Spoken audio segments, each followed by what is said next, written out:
Saimum series ৭ হুইবি ঘুরের হৃদয়ে পর্ব ২ কৃষ্ণপক্ষের নিকষ কালো রাত। ভূমধ্যসাগরের কাক কালো পানির কালো বিচ্ছুরণ অন্ধকারে ঢেকে দিয়েছে চারদিক। সময় তখন ঠিক ১২টা ৫ মিনিট। অন্ধকারের কালো পর্দা ঠেলে কামান ও ক্ষেপণাস্ত্র সজ্জিত যুদ্ধজাহাজ এসে দাঁড়ালে রত্নদ্বীপের উত্তর প্রবেশপথ থেকে ১ কিলোমিটার সামনে। জাহাজটি বড় ধরনের একটা যুদ্ধজাহাজ। রত্নদ্বীপ অভিযানের জন্য জাহাজটি বেমানান, ঠিক যেন মশা মারতে কামান দাগার মতো। জাহাজে কোনো পতাকা নেই, জাহাজের কোথাও তার নাম লেখা নেই। নামের জায়গায় লেখা আছে command ship operation dark diamond. জাহাজের কমান্ড কেবিন। কমান্ড আসনে বসে আছে retired admiral Biven Bengurion. Admiral Biven Bengurion Russian নৌবাহিনীর নামকরা কমান্ডার। রিটায়ারমেন্টের আগে সে ছিল ভূমধ্যসাগর ও কৃষ্ণসাগর নৌবহরের কমান্ডার। রিটায়ারমেন্টের পরে সে এক মানুষ এক পৃথিবী নামের ইহুদিবাদী সংগঠনে যোগ দেয়। তাকেই সংগঠনটি রত্নদ্বীপ ধ্বংসের দায়িত্ব দিয়েছে। অ্যাডমিরাল বিভেন বেনগুরিয়ান কথা বলছিল তার কমান্ড ওয়্যারলেসে। বলছিল সে, আজ আমাদের অপারেশন ডার্ক ডায়মন্ডের সর্বশেষ লক্ষ্য নির্ধারণ করা হয়েছে দুটি। ১. রত্নদ্বীপের মানুষকে ধ্বংস করা, এবং ২. এই দ্বীপের একজনকেও পালাতে না দেয়। আমরা চাই না আজকের রত্নদ্বীপের ধ্বংসলীলার ঘটনার এক বিন্দুও বাইরে প্রকাশিত হোক। এজন্যই আমি আছি কমান্ড জাহাজ নিয়ে উত্তরের প্রবেশপথে, এবং দক্ষিণের প্রবেশপথে রয়েছেন কমান্ডার বেনজিন। ওভার। অডিও মেসেজটি শেষ করার পর চেয়ারে হেলান দিয়ে চোখ বন্ধ করে একটু ভাবল অ্যাডমিরাল বেনগুরিয়ান। আবার হাতে তুলে নিল ওয়্যারলেস। ওয়্যারলেস হাতে নিতেই বিপ বিপ সংকেত দিয়ে উঠল। রিসিভার বাটন অন করতেই কথা বলে উঠল ওয়্যারলেস। অনেকটাই যান্ত্রিক কণ্ঠে বলা হল, রত্নদ্বীপের চারদিকে আমাদের অফেন্স লাইনের পেছনে ২০০ মাইল রেডিয়াসের মধ্যে কোনো জাহাজ, বোট কিছুই নেই। আমাদের কেনা স্যাটেলাইটের ঘনিষ্ঠ পর্যবেক্ষণ থেকে এ তথ্য জানা গেছে। এ থেকে প্রমাণ হয় রত্নদ্বীপ রক্ষার কোনো ব্যবস্থাই আহমদ মুসা করতে পারেনি। ওয়্যারলেসের কথা বন্ধ হয়ে গেল। মুখ উজ্জ্বল হয়ে উঠল অ্যাডমিরাল বেনগুরিয়ানের। ওয়্যারলেস আবার তুলে নিল মুখের কাছে। বলল, নির্দেশ প্রতিটি ইন্ডিভিজুয়াল ইউনিটের জন্যে। All clear. ঠিক ১২টা ১৫ গোলা বর্ষণ শুরু হবে। পরবর্তী প্রতিটি গোলা সামনে পেছনে ডাইনে বামে আগের লোকেশন থেকে ১০ মিটার দূরত্বে পড়বে।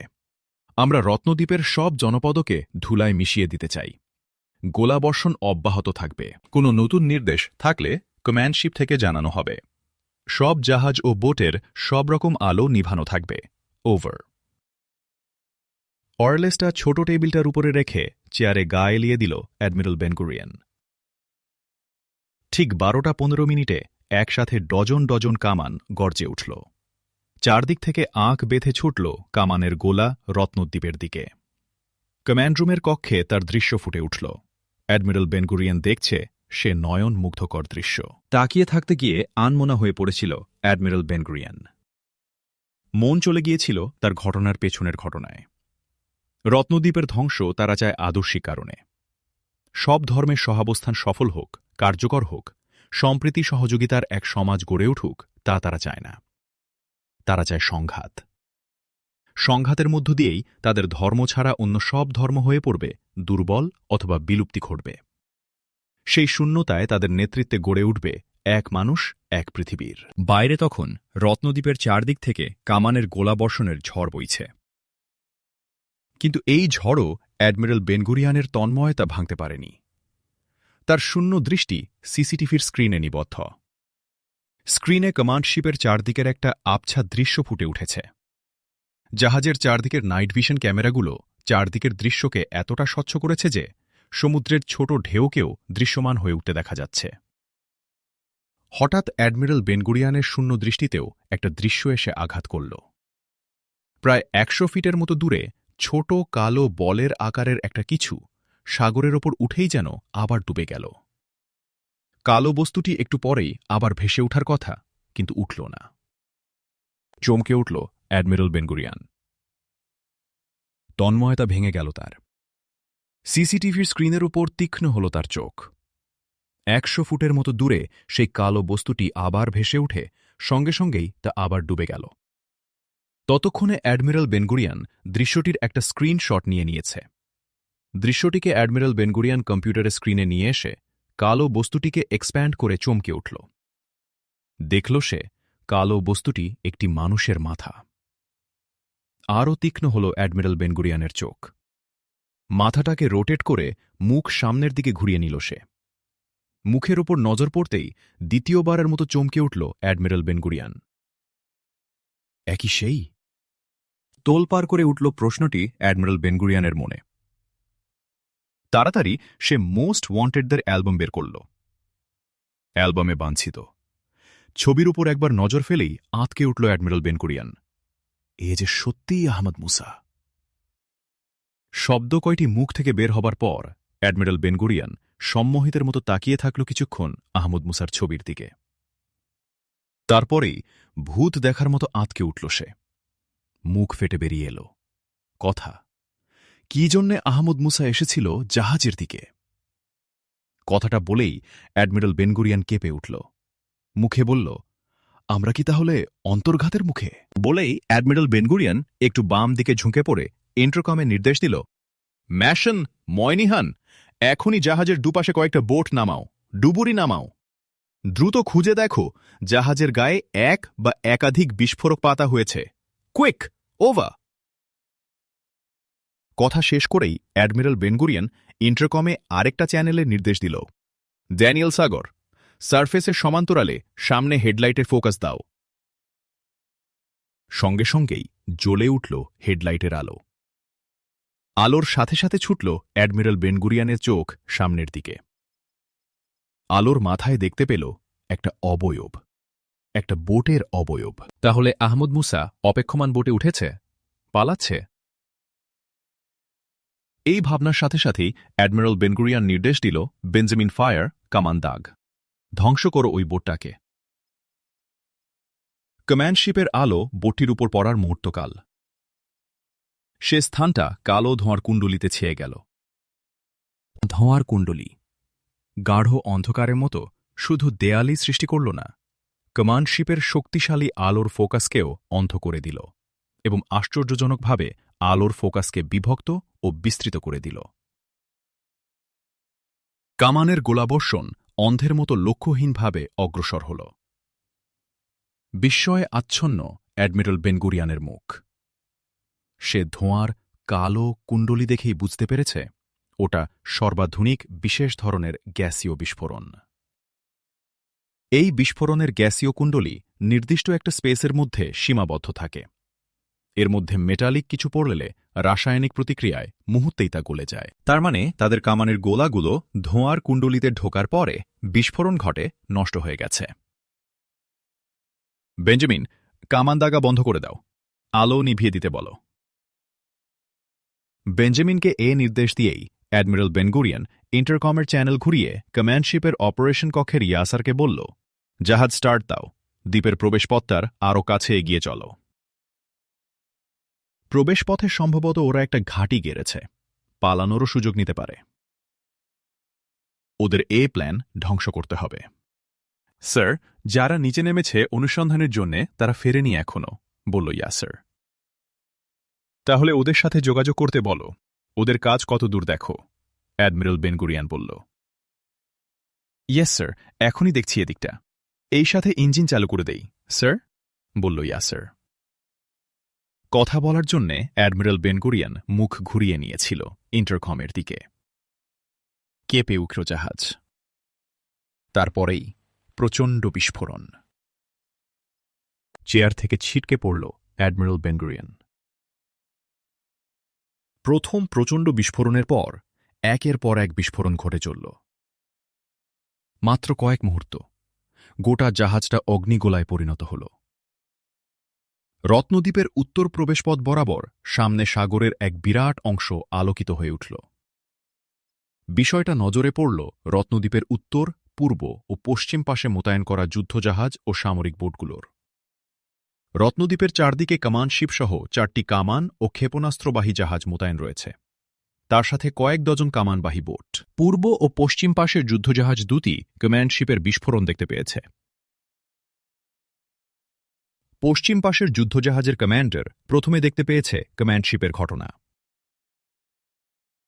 সে যোগাযোগ করতে চেষ্টা করেছে কমান্ডশিপের সাথে, কিন্তু পারেনি, কোনো রেসপন্স পায়নি।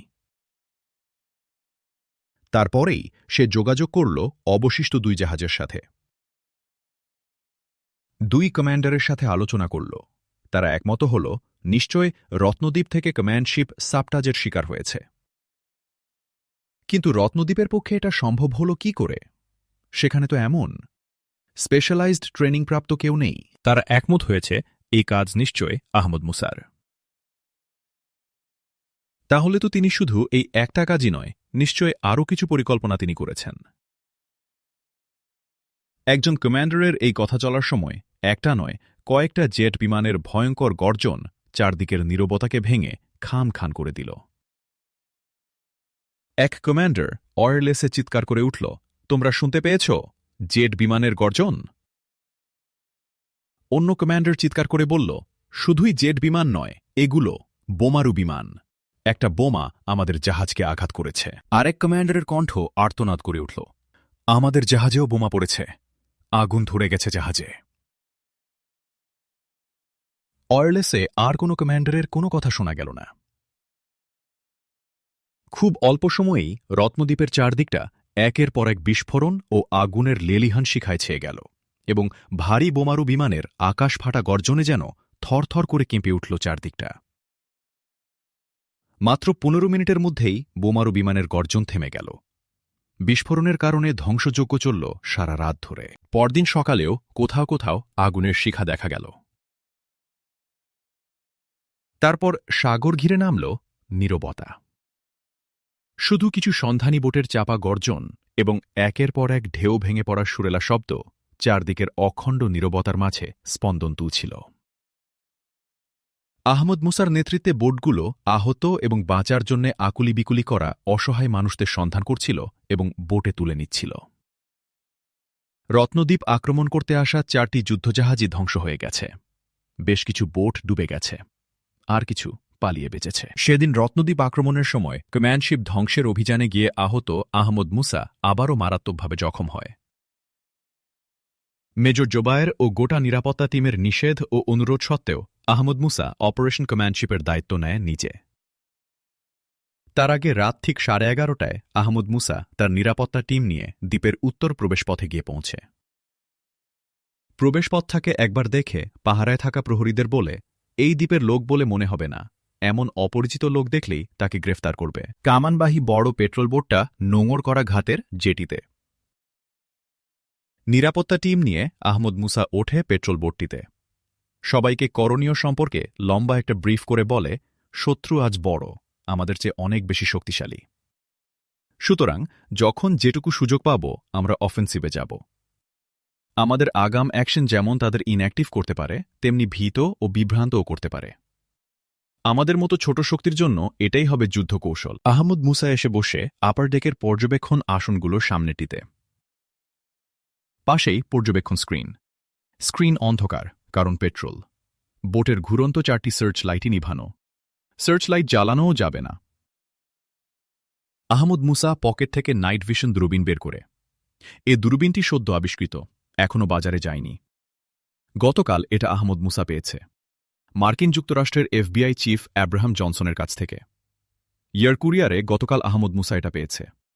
আল্লাহর শুকরিয়া আদায় করা সহ মনে মনে অসংখ্য ধন্যবাদ দেয় জর্জ অ্যাব্রাহাম জনসনকে। এই মুহূর্তে এর চেয়ে বেশি মূল্যবান আর কিছু নেই আহমদ মুসার কাছে। নাইট ভিশন এই দূরবীনটি দিয়ে রাতের অন্ধকারে 2 মাইল দূরের একটা টেনিস বলকেও নিখুঁতভাবে দেখা যায়। বোটে উঠেই আহমদ মুসা সমুদ্রের দিকটা একবার দেখে নেয়। কিছুই দেখা যায়নি, শূন্য সাগরের বুক ছাড়া। হঠাৎ উৎকর্ণ হয়ে উঠে আহমদ মুসা দূর থেকে ভেসে আসা একটা চাপা অব্যাহত শব্দে। ঘড়ির দিকে তাকায় আহমদ মুসা। রাত 12:03। হঠাৎ শব্দটা থেমে যায়। নাইট ভিশন দূরবীনটা চোখে তুলে নেয় আহমদ মুসা। দূরবীনের ফোকাস অর্ধচন্দ্রাকারে ঘুরিয়ে নেয় আহমদ মুসা সাগরবক্ষের উপর। হঠাৎ বড় একটি যুদ্ধজাহাজের ওপর আটকে যায় দূরবীনের চোখ। আহমদ মুসার সমস্ত মনোযোগ নিবদ্ধ হয় জাহাজটির উপর। দূরবীনের ফোকাস ঘুরিয়ে ফিরিয়ে নেয় জাহাজটি উপরে নিচে, দুপাশে, সবখানে। জাহাজটি থেকে একসাথে চারদিকে 12টি গোলা নিক্ষেপ করা যায়। কামানের নলগুলো ইচ্ছামতো ঘুরানো যায়। কামান ছাড়াও দেখা যাচ্ছে ক্ষেপণাস্ত্র ছোড়ার একঝাঁক টিউব। টপডেকের ওপর সাজানো বিমান বিধ্বংসী অস্ত্র। ওরা একটা রেগুলার যুদ্ধের প্রস্তুতি নিয়ে এসেছে, ভাবে আহমদ মুসা। আরও চিন্তা মাথায় আসে, এরকম কয়টা জাহাজ নিয়ে এসেছে ওরা? রত্নদ্বীপের চারদিকের জন্যে ডজনখানেক না হলেও হাফ ডজন তো বটেই। তার সাথে অবশ্যই রয়েছে কামানবাহী অনেক পেট্রোল বোট। একদম একটা রেগুলার যুদ্ধের প্রস্তুতি। আহমদ মুসার নাইট ভিশন দূরবীনের ফোকাস হঠাৎ এসে পড়ে জাহাজের সম্মুখ প্রান্তের ছোট ফ্ল্যাগ স্ট্যান্ডের পতাকার উপর। নীল বর্ডার দেয়া আয়তাকার সাদা কাপড়ের বুকে গ্লোবের বিশাল রেখাচিত্র। তার মাঝে বড় করে লেখা কমান্ডশিপ। কমান্ডশিপ লেখাটা নজরে পড়তেই কপাল কুঞ্চিত হয় আহমদ মুসার। তারপরেই তার চোখ মুখ উজ্জ্বল হয়ে ওঠে। আহমদ মুসা পেছনে দাঁড়ানো মেজর জোবায়েরকে পাশে ডেকে তার হাতে দূরবীনটি দিয়ে বলে, সামনে দেখো। মেজর জোবায়ের দূরবীন নিয়ে দেখে যুদ্ধজাহাজটিকে। একটু সময় নিয়েই দেখে। চোখ থেকে দূরবীন সরিয়েই দ্রুত মুখ ঘুরিয়ে আহমদ মুসার দিকে তাকিয়ে বলে, স্যার, বিরাট যুদ্ধজাহাজ। ওরা রীতিমতো বড় যুদ্ধের প্রস্তুতি নিয়ে এসেছে, কিন্তু আমাদের নৌবাহিনী তো নেই।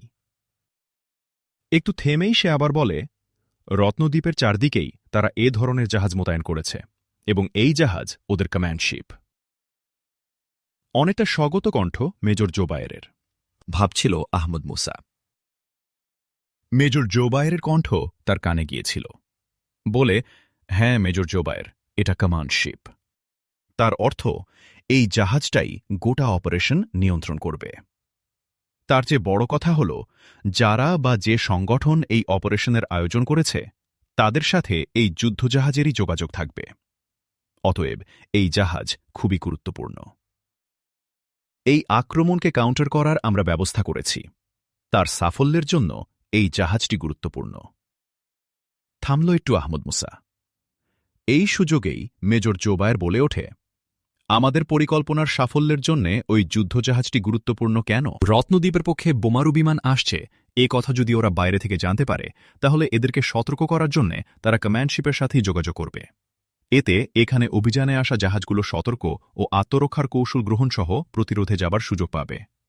আর তাতে আমাদের পরিকল্পনা ব্যর্থও হতে পারে, কারণ আমাদের সাহায্যে আসা বিমানগুলো সীমিত সংখ্যক কিছু বোমা ও সীমিত সময় নিয়ে আসবে, বলে আহমদ মুসা। তাহলে কি হবে স্যার? রত্নদ্বীপের শেষ অবলম্বন কি এভাবে বঞ্চিত করবে রত্নদ্বীপকে? হতাশ কণ্ঠে বলে মেজর জোবায়ের, প্রথম এবং শেষ সব অবলম্বনই আমাদের একমাত্র আল্লাহ। অতএব চিন্তা করার কিছু নেই, শুধু এখন কিছু কাজ করতে হবে আমাদের। আমরা আমাদের কাজ করলে সাফল্য আল্লাহ আমাদের দিবেন, বলে আহমদ মুসা। কি কাজ স্যার? মেজর জোবায়ের বলে, কমান্ডশিপ অকেজো করে দিতে হবে, যাতে বাইরে থেকে কেউ যোগাযোগ করতে না পারে, এবং এখানকার ওদের অভিযান পরিচালনাও যাতে বিশৃঙ্খলার মধ্যে পড়ে, বলে আহমদ মুসা। চোখ মুখ উজ্জ্বল হয়ে উঠে মেজর জোবায়েরের, কিন্তু পরক্ষণেই বিষণ্ণতায় ছেয়ে যায় তার মুখ। বলে উঠে, জাহাজ অকেজো হবে কিভাবে? আমাদের তো সেই যুদ্ধ সামর্থ্য নেই। গম্ভীর হয়ে উঠল আহমদ মুসার মুখ। বলল, আমাদের সামর্থ্য নেই, কিন্তু আল্লাহর আছে। তিনিই আমাদের সাহায্য করবেন যদি আমরা আমাদের যা আছে তা নিয়ে কাজে নামি, বলে আহমদ মুসা। আমাদের কি করণীয়, কি করব বলুন স্যার? মেজর জোবায়ের বলে, তোমার এখন দায়িত্ব কামানবাহী এ পেট্রোল বোট নিয়ে এই নিরাপত্তা টিমকে নেতৃত্ব দেয়া এবং এই প্রবেশ পথকে অনুপ্রবেশ থেকে রক্ষা করা, বলে আহমদ মুসা। উদ্বিগ্ন হয়ে ওঠে মেজর জোবায়েরের মুখ। বলে, আমি নেতৃত্ব দেব? কেন, আপনি কোথাও যাচ্ছেন? হ্যাঁ, আমি একটা বোট নিয়ে ওই কমান্ডশিপে যাচ্ছি।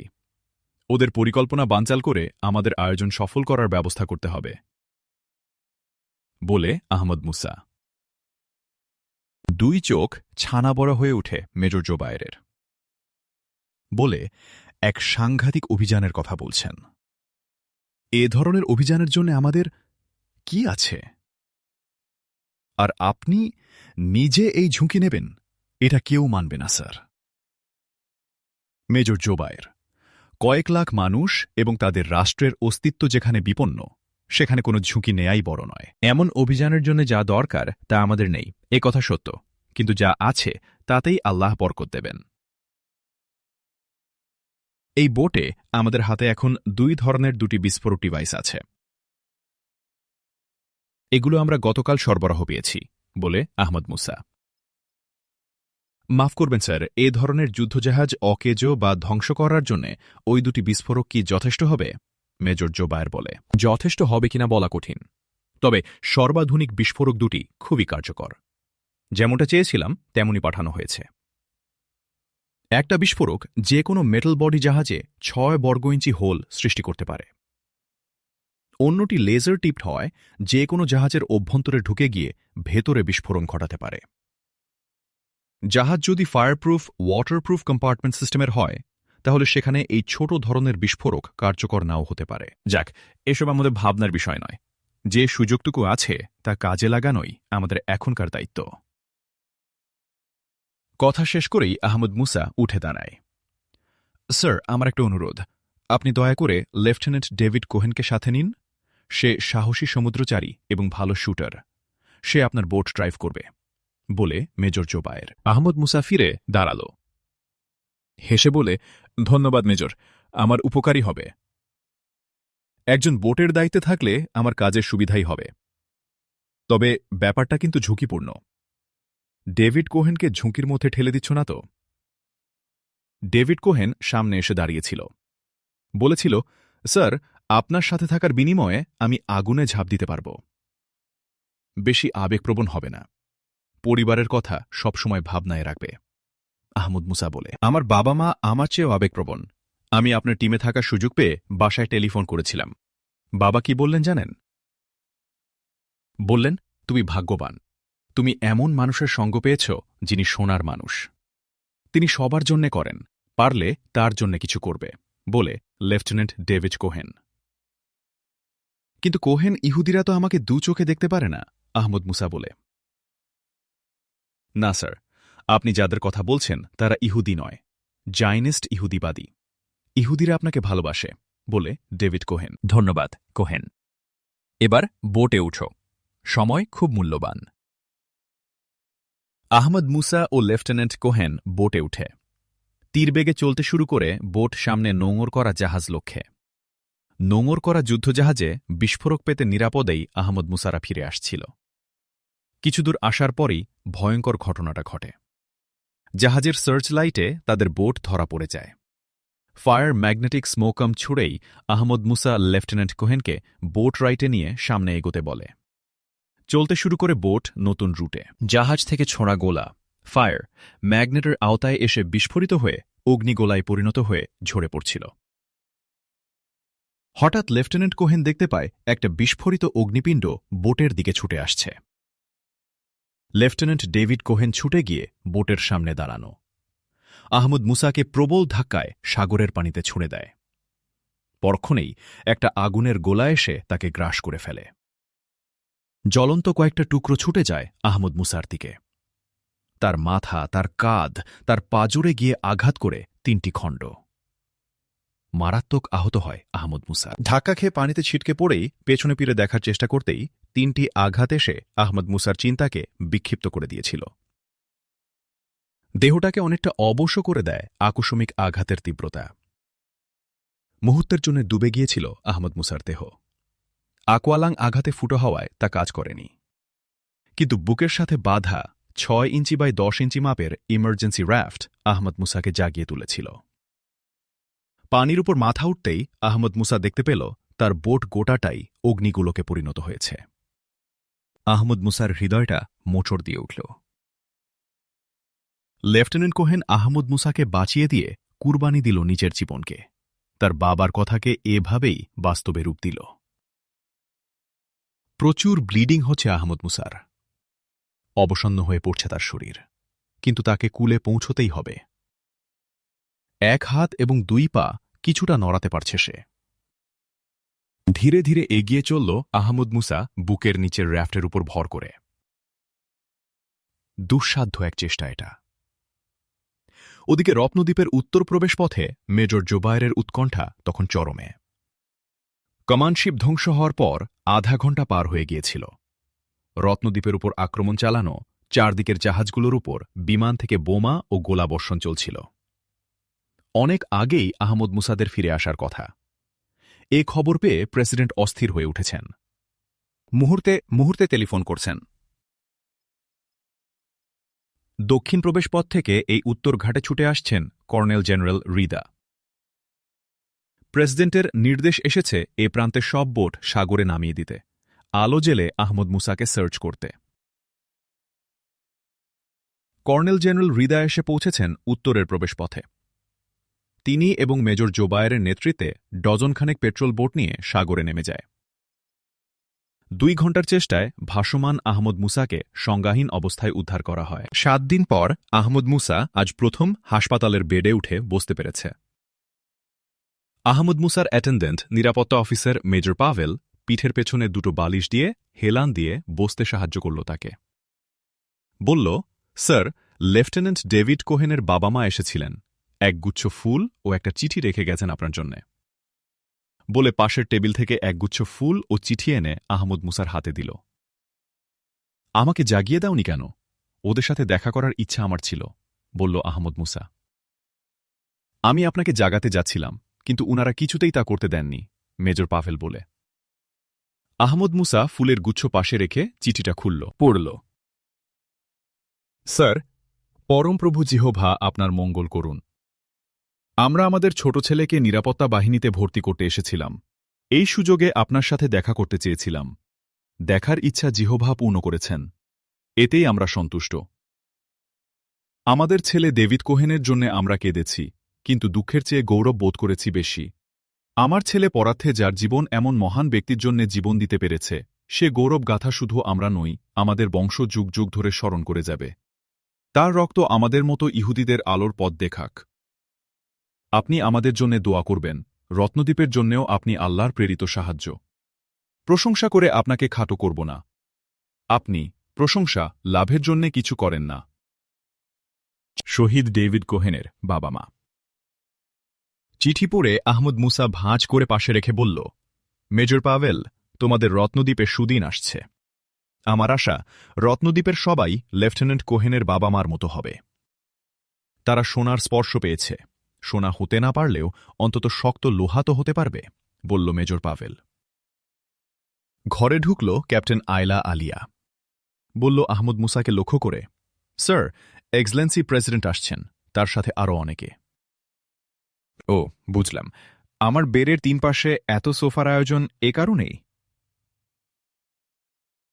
একটু থেমেই আহমদ মুসা আবার বলল ক্যাপ্টেন আলিয়াকে লক্ষ্য করে, তাহলে প্রেসিডেন্টের সিকিউরিটি টিমে তুমি এখন আছো?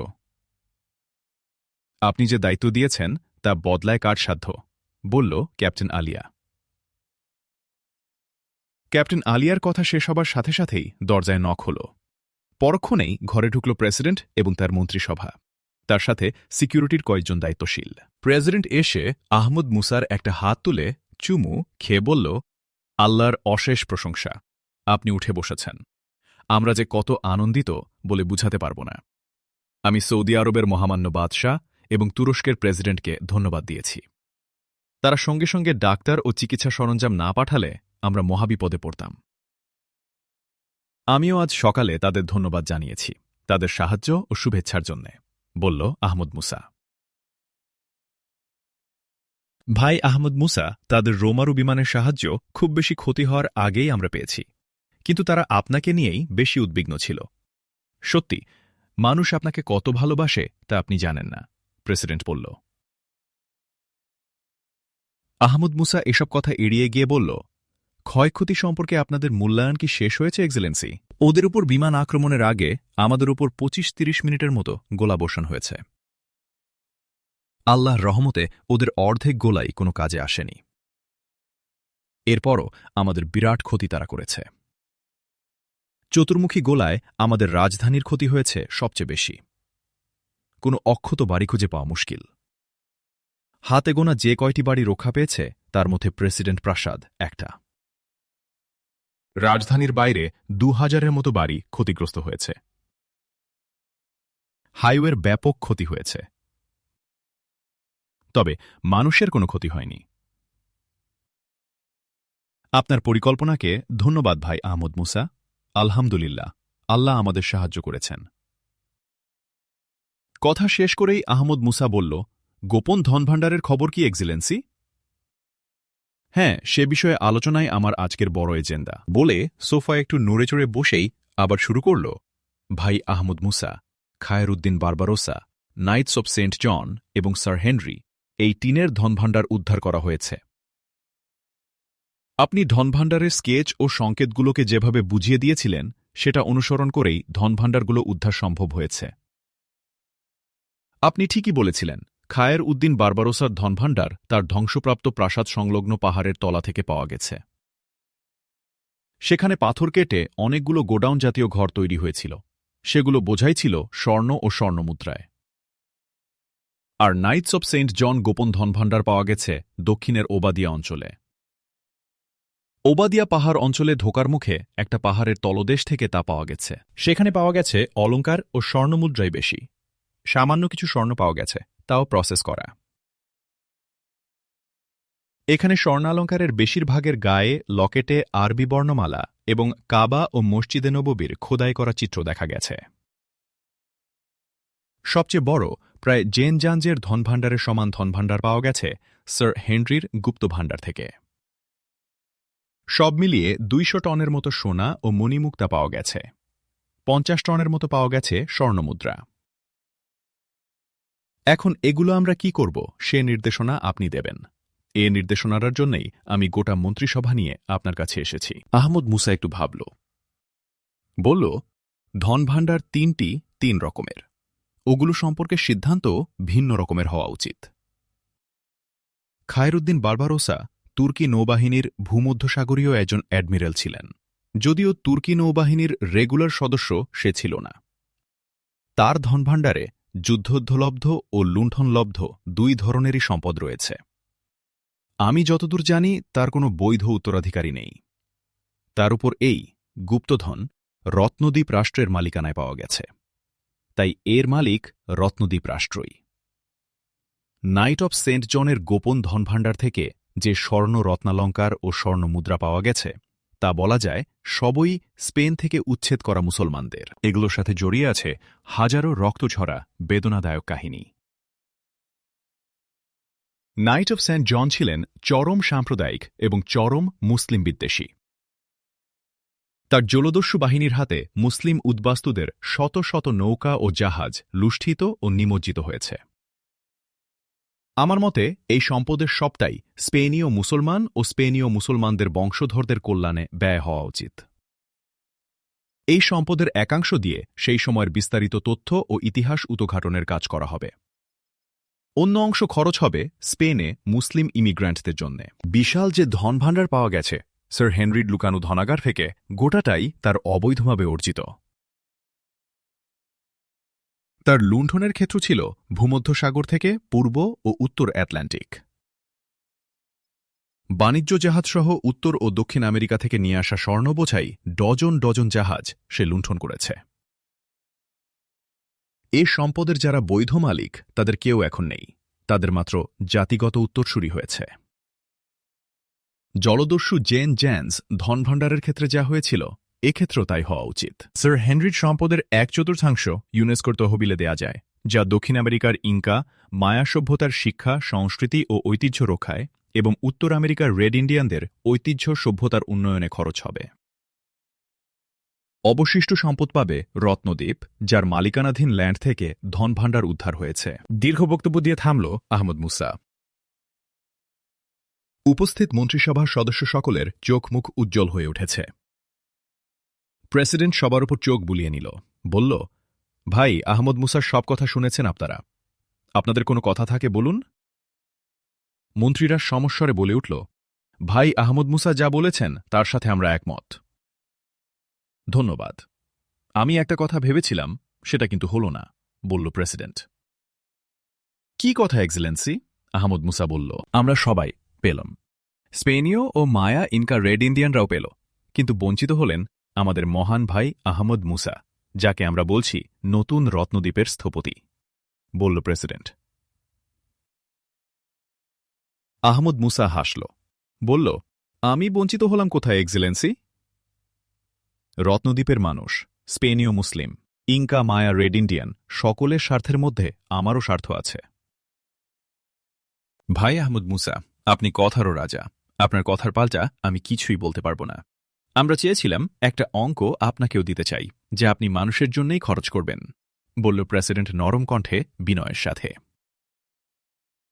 প্রেসিডেন্ট থামার সাথে সাথে সব মন্ত্রী একসাথে বলে উঠল, মহামান্য প্রেসিডেন্ট যা বলেছেন সেটা আমাদেরও কথা। আমাদের মহান ভাই আহমদ মুসা হতাশ করবেন না প্লিজ।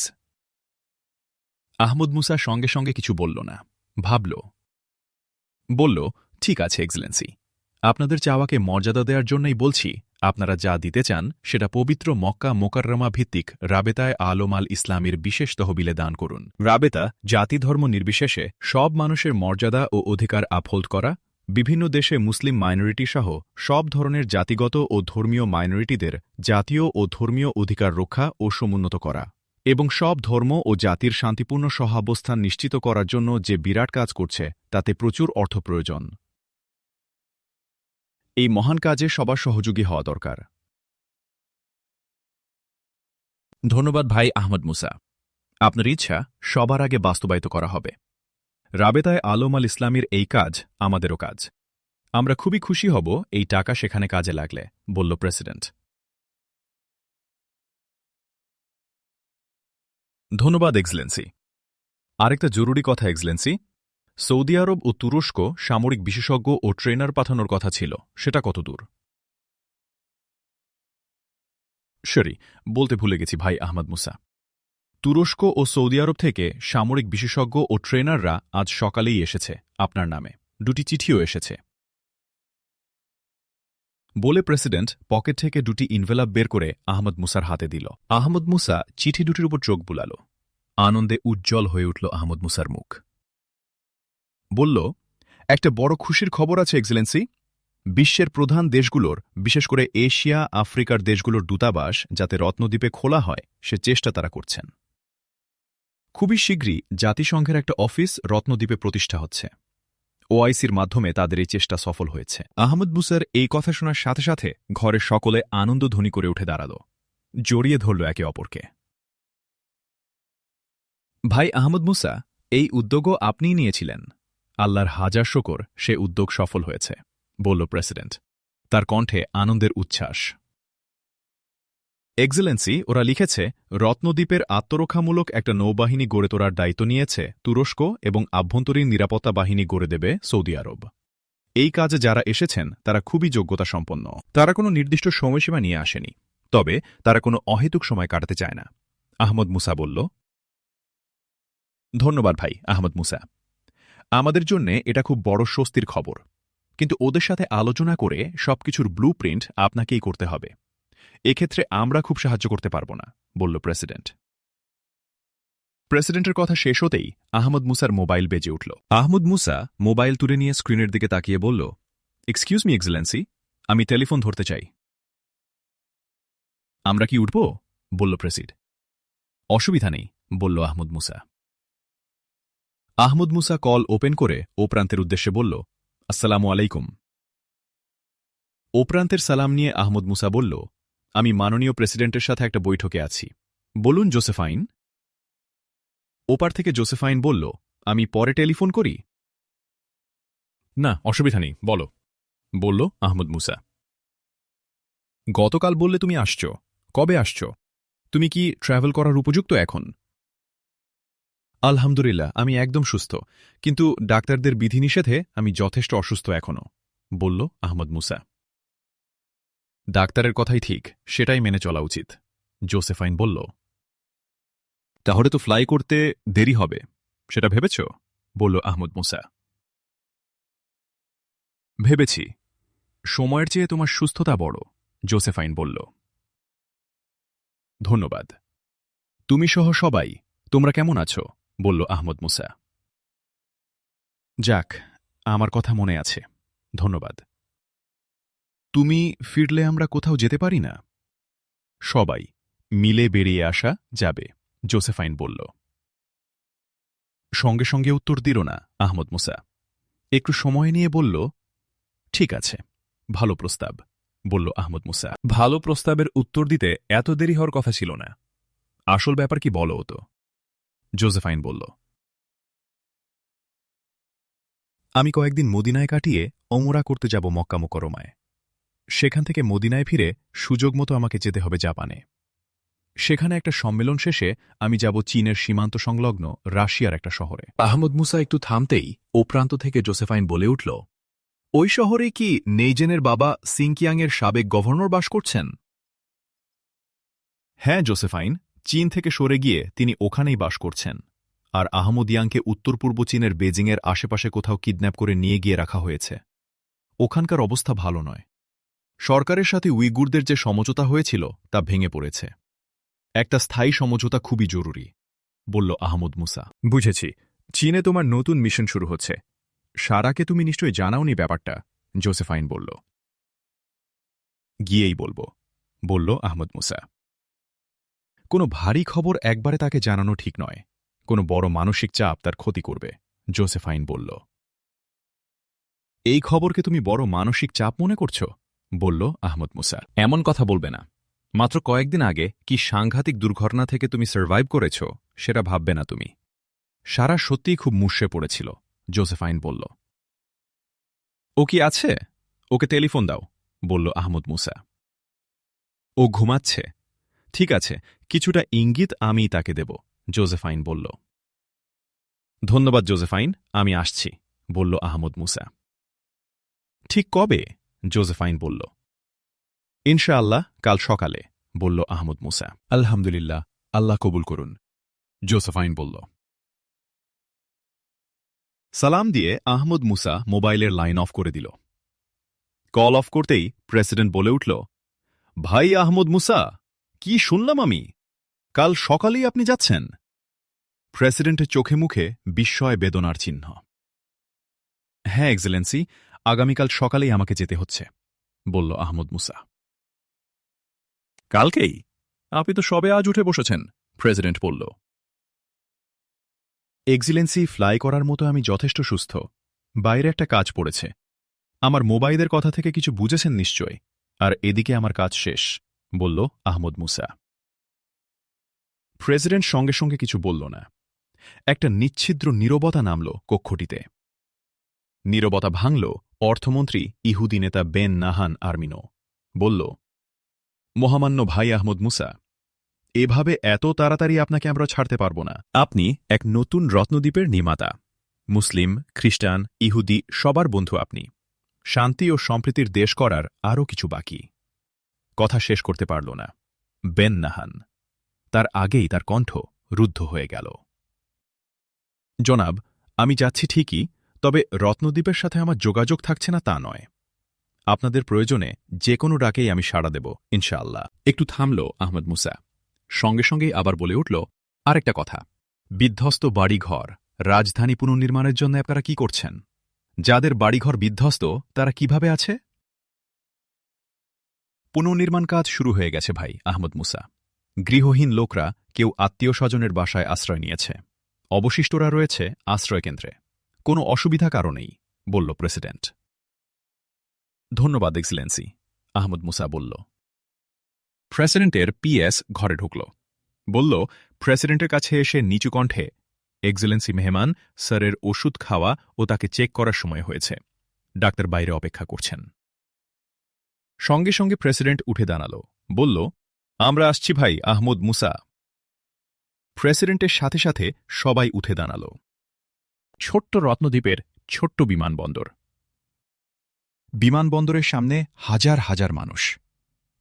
সবার হাতে রত্নদ্বীপের পতাকা, তার সাথে একটি করে প্লাকার্ড। প্লাকার্ডে বিভিন্ন ধরনের লেখা।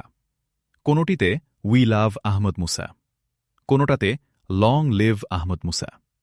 অধিকাংশ প্লাকার্ডে লেখা আছে নতুন রত্নদ্বীপের নির্মাতা আহমদ মুসা। জনসমুদ্রের দিকে তাকিয়ে বিস্মিত হল আহমদ মুসা। প্লাকার্ডগুলোও দেখল। বিমানবন্দরগামী রাস্তার দুধারে বিশাল জনতা শৃঙ্খলাবদ্ধভাবে দাঁড়িয়ে। আহমদ মুসা গাড়ির পাশে প্রেসিডেন্টের দিকে তাকাল। বলল, কি ব্যাপার এক্সেলেন্সি, এই মানুষ এখানে? হাসল প্রেসিডেন্ট। বলল, এত মানুষ দেখে আপনার মতো আমিও বিস্মিত হয়েছি। আপনি চলে যাবার খবর চারদিকে ঝড়ের মতো ছড়িয়ে পড়েছে। এটা আমি রাতেই জানতে পেরেছি। কিন্তু দ্বীপের মানুষ সবাই এভাবে বিমানবন্দরে ছুটে আসবে আমি তা কল্পনাতেও ভাবতে পারিনি।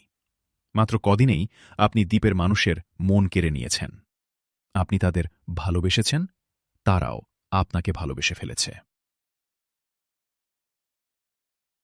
আহমদ মুসা ও প্রেসিডেন্টকে বহনকারী গাড়ি যখন জনতার মধ্য দিয়ে চলছে, তখন চারদিকে মুহুর্মুহু স্লোগান। স্লোগান আহমদ মুসাকে নিয়ে। বিব্রত বোধ করল আহমদ মুসা। সরল ও সুন্দর মনের মানুষদের এই ভালোবাসার কি মূল্য দেবে সে? অস্বস্তিতে ভরে গেল তার মন। শত্রুতার চাপকে সে সানন্দে মোকাবিলা করতে পারে, কিন্তু ভালোবাসা তাকে দুর্বল করে দেয়। বিমানবন্দরের গেটের পাশেই উঁচু একটা মঞ্চ গেটে ঢোকার জন্যে। মঞ্চের পাশ দিয়ে গাড়ি চলছিল আহমদ মুসাদের। গাড়ির পাশে ছুটে এলো অর্থমন্ত্রী বেন নাহান আর্মিনো। দাঁড়াল প্রেসিডেন্টের পাশের জানালায়। বলল প্রেসিডেন্টকে, এক্সেলেন্সি, সবাই ভাই আহমদ মুসাকে দেখতে চায়। দু একটা কথা বললে তারা খুশি হবে। প্রেসিডেন্ট তাকালো আহমদ মুসার দিকে। ঠিক আছে এক্সেলেন্সি, না বলা শোভন হবে না। আমি যাচ্ছি, আপনিও আসুন প্লিজ, বলল আহমদ মুসা। চলুন, প্রেসিডেন্ট বলল। আহমদ মুসা এবং প্রেসিডেন্ট উঠল মঞ্চে। তাদের সাথে উঠল অর্থমন্ত্রী বেন নাহান আর্মিনো। আর্মিনো মাইকের সামনে দাঁড়াল। বলল জনতাকে উদ্দেশ্য করে, রত্নদ্বীপের সম্মানিত নাগরিক ভাইরা, মহামান্য প্রেসিডেন্ট আহমদ মুসাকে সাথে নিয়ে মঞ্চে এসেছেন। আমি আমাদের মহান ভাই আহমদ মুসাকে মাইক দিচ্ছি। আহমদ মুসা মাইকের সামনে গিয়ে দাঁড়াল। প্রেসিডেন্ট গিয়ে দাঁড়াল তার ডান পাশে। লাখো কণ্ঠে স্লোগান উঠল, আহমদ মুসা জিন্দাবাদ, রত্নদ্বীপের সেভিয়ার আহমদ মুসা জিন্দাবাদ, নতুন রত্নদ্বীপের নির্মাতা আহমদ মুসা জিন্দাবাদ ইত্যাদি। চলতেই থাকল স্লোগান। আহমদ মুসা দুহাত তুলে সকলকে থামতে ইশারা করল। সঙ্গে সঙ্গেই থেমে গেল জনতা। কদম পিনপতন, নীরবতা। মাইকে আহমদ মুসার কণ্ঠ ধ্বনিত হল, রত্নদ্বীপের সবাই আপনারা আমার ভাই। আমাকে আপনারা খুব বেশি ভালোবাসেন বলেই আমার সম্পর্কে বেশি বলে ফেলেছেন। রত্নদ্বীপের সেভিয়ার আমি নই, সেভিয়ার সর্বশক্তিমান আল্লাহ। আর আমি নতুন রত্নদ্বীপের নির্মাতা নই।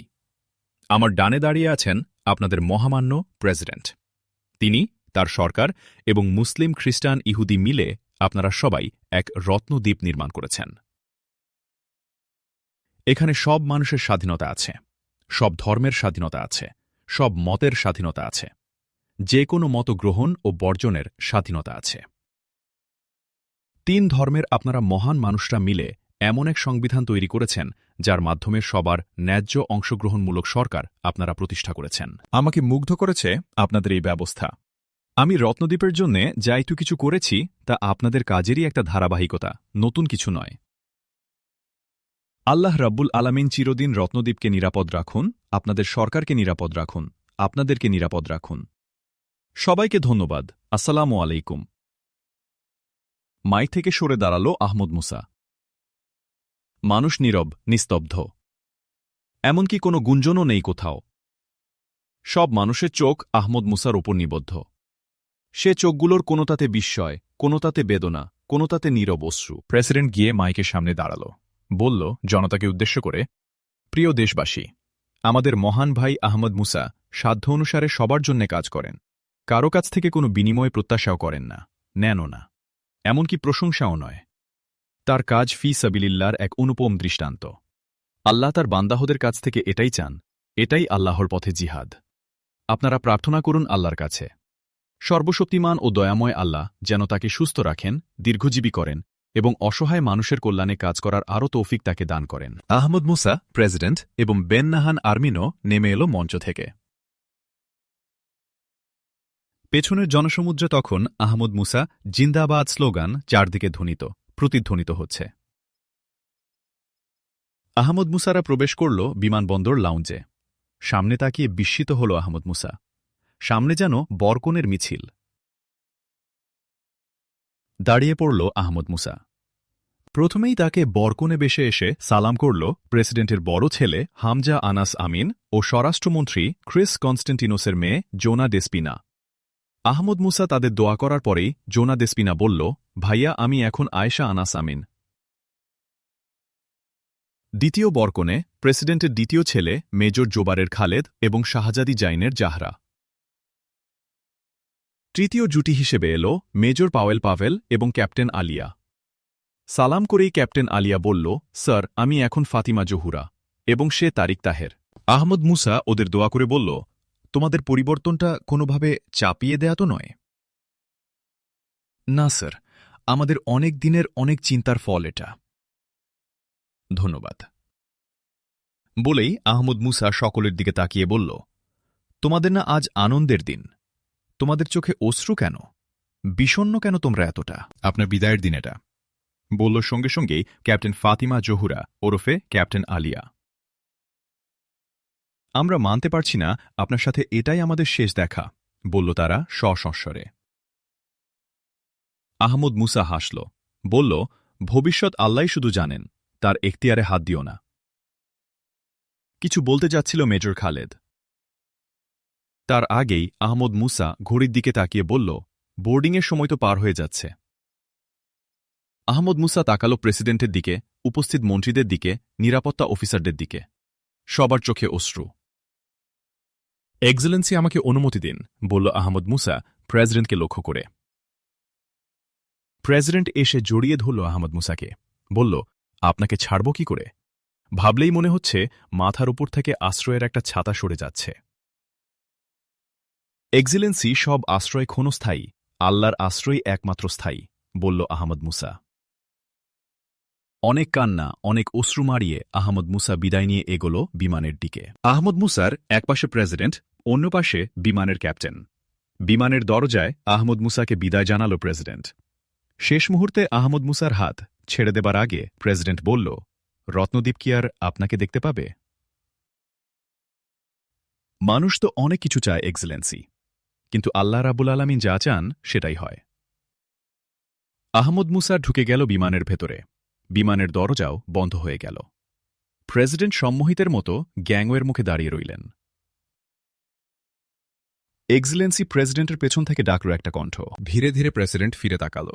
দেখল স্বরাষ্ট্রমন্ত্রী কনস্টেন্টিনোস এবং অর্থমন্ত্রী বেন নাহান আর্মিনা দাঁড়িয়ে। চলুন, প্রেসিডেন্ট বলল প্রায় অস্ফুট কণ্ঠে। সবাই চলতে শুরু করল।